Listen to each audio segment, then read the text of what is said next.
Have you ever heard the saying, more money, more problems? I mean, here's what I say, more money, more quality problems.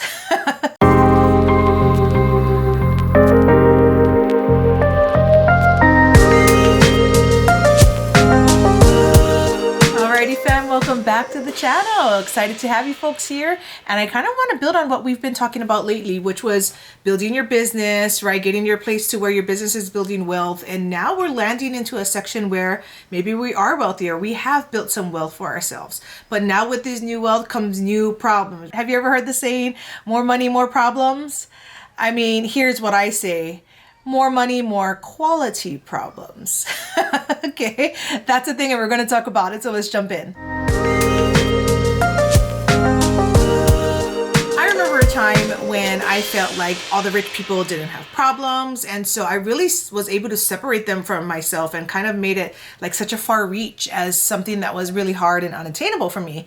And so because of that division in my head, and this also came from just familial, oh, that guy's rich, or that uncle is rich, or she's rich, or she had money. Like it was always a they conversation, not us, a they conversation. So I never connected with the idea of wealth until I had my own kids. And I'm like, oh, I don't want this life to be the same. I don't want to keep repeating the same thing. Is there an opportunity for me to build wealth for me and my family? And so I started looking into it. And now we've gotten to this place where we are in that bracket of wealthy, if you will. It's still like a little cringy for me to say because I don't feel like, I think there's a lot of like negative connotations that come with wealthy and rich that I do not identify with. And so when I say it, that's why there's always going to be an eye roll. But there are problems that come with being wealthy, and I'm not trying to be here to complain. And what I'm trying to say is that these are actually quality problems. But some of the things that happen when you're wealthy, I mean, like just three simple ones that I realized. Like number one is simple things, like you don't qualify for the fun stuff anymore, like pandemic stimulus check. We didn't get one, right? I saw a lot of people getting money, and especially when they have all their kids. I got 4 kids. That would have been nice to have, but I understand that, we have other things, and so we didn't get the stimulus check. The other problem that comes with wealth is now you have more to lose, so it brings up this level of awareness that you have that wasn't there before. Not paranoia, but sometimes it can be, depending on how things are going. And I see how people who are not really mindset strong or mentally tough could lose their wealth pretty quickly, which is kind of what leads me to number 3. And number 3, the other problem that comes with wealth is if you don't have the mindset to keep it, it will be gone. I pulled up some stats that might surprise you. Check this out. 70% of lottery winners are broke within a few years after winning their money. Like this is sometimes hundreds of millions of dollars that they're winning, not just like thousands, hundreds of millions, and they're broke within a couple of years. 60% of NBA players are broke within 5 years of leaving the league. And a whopping 78% of NFL players are broke within 2 years of leaving the league. I mean, if that doesn't tell you that education and understanding where your money is and how to handle it and how to manage it and how to grow your mindset to keep it is not something that you need to be aware of, then I can't help you. I can't help you at this point. Come enjoy my videos, press like, whatever you want to do.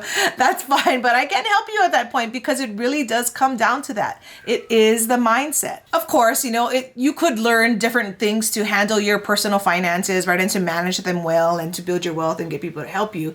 But in the end, it comes down to the mindset. And that's what I'm going to speak on a little. A simple illustration that we can use comes from an IG follower that we have that sent in one of her questions when I asked you folks about it earlier in the month. This comes from Kristen Cam, and her question or statement was, can you tell me more about the healthcare coverage you were telling me about when we were talking in the parking lot at KTA?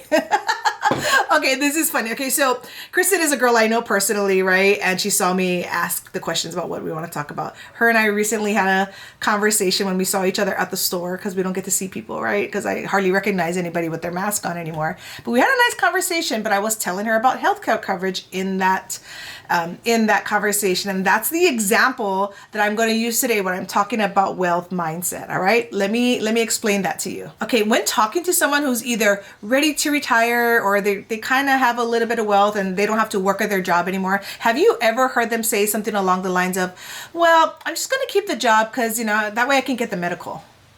Have you ever heard that? I hear that all the time. That I'm just keeping the job for the medical, or maybe a retiree has just a part-time job so they can get the medical. That's under the assumption that medical coverage is expensive. And let's just be factual here.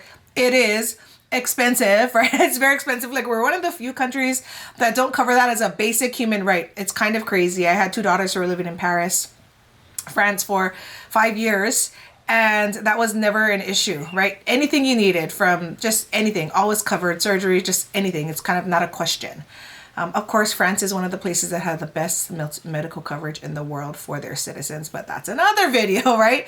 Anyways, what I say is it's expensive, specifically in the United States. And to assume that it is expensive is, I mean, I understand why people do that, but is that it? Is that where you stop? That's where I want you to kind of pause right now. When someone says, "Oh, that's expensive," do you just take their word for it and just kind of end the story right there? Or do you start to ask more questions? This is where wealth building, mindset building in order to keep your wealth really starts coming in. This is what happened to my husband and I. All right, so like I mentioned earlier, my husband and I graduated life, right? We were able to leave our jobs. But in our discussions and in our research before we actually made that move, one of the last big hurdles that we had to overcome and ask questions about was medical coverage. How much was medical coverage going to be once we no longer had coverage through our employers? And so I started the research of doing that. In my head, I figured for a family of 6, which is what we have, we'd be paying someplace around $2,000 to $2,500 a month. That's what I put into our financial projections, because I run financial projections for our finances to make sure at least 3 to 6 months ahead that everything that's supposed to happen and all the expenses we're supposed to incur are going to happen, and that we have money left over. That's a little hint thing that you should do with your money.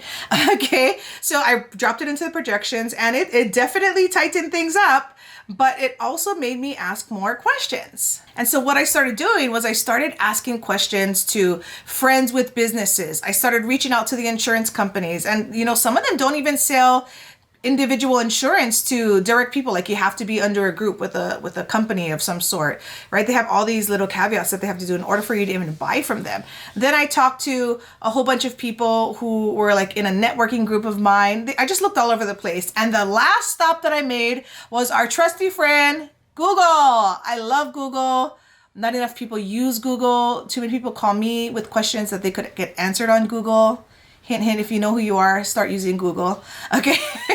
And so anyways, after I did my Google search, I stumbled across a website called healthcare.gov. And when I went through healthcare.gov, what I realized was that it was government subsidized insurance, but it wasn't through a subsidy where they're giving you money. They're giving it to you in the form of a tax credit. You see, when you're a business owner and you have to pay for medical expenses, for example, that's an expense to your business. And so you can write that off, and you get the credit each year when you do your taxes. Now, you have to pay it outright, and then you get the either the return or the credit to lessen your tax burden at the end of the year. What healthcare.gov helps the marketplace, what they help the individual buyers to do is to get that credit before it happens. It actually takes it right off the top of the price. So when I ran the exact apples for apples insurance that we had when we were covered by our employer, our former employer, the total cost for us would have been $1,879, all right, $1,879 a month, which I was a little happy because that was below the $2,000 mark that I had in my head, right?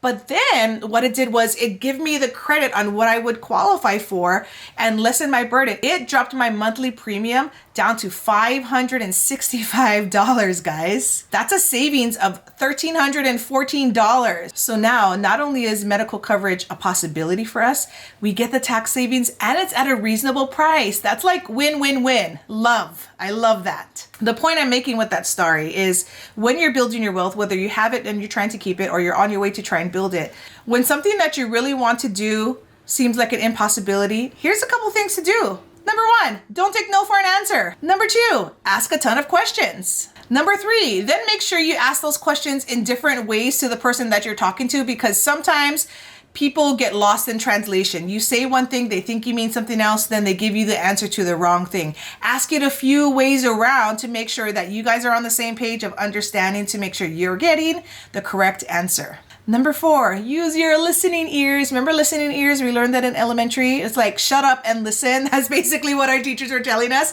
Use your listening ears to hear that the person that you're talking to really understands what they're explaining to you. If you get an inkling, just this little gut feeling like, I think that they're just kind of giving me the runaround, or they're reading a script, or they're just kind of answering me in a generalized manner, then you can ask to speak to someone else, or the easy thing is just hang up and call back, and hopefully you get someone else. Make sure you get their name so you make sure you're not talking to the same person again. Or of course, what I personally love is I'll try to find their website, and hopefully they offer some type of chat sessions, and I get in on the chat. I personally just love the chat because it offers almost always a transcript of the conversation. That way, if I ever wanted to go back to something, I have what was, what we discussed, like in black and white, so I can be like, you said this, right? But that also means that they can tell me, you said this, Shan, right? But the point is, it works both ways. Now, here's a great thing. Building wealth is beautiful, but keeping wealth, it's its own job. But we'll save that for another video, all right? Thanks for stopping in today. I really hope that this was helpful on your wealth building or your personal development journey.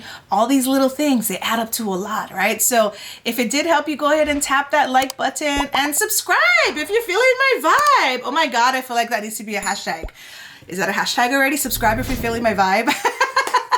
If not, just do it. Just do it if you really feel like I'm going to bring a lot of nuggets to you. So definitely subscribe if you're feeling the vibe. But for now, I will see you folks on the other side. And until then, keep evolving. Bye, guys.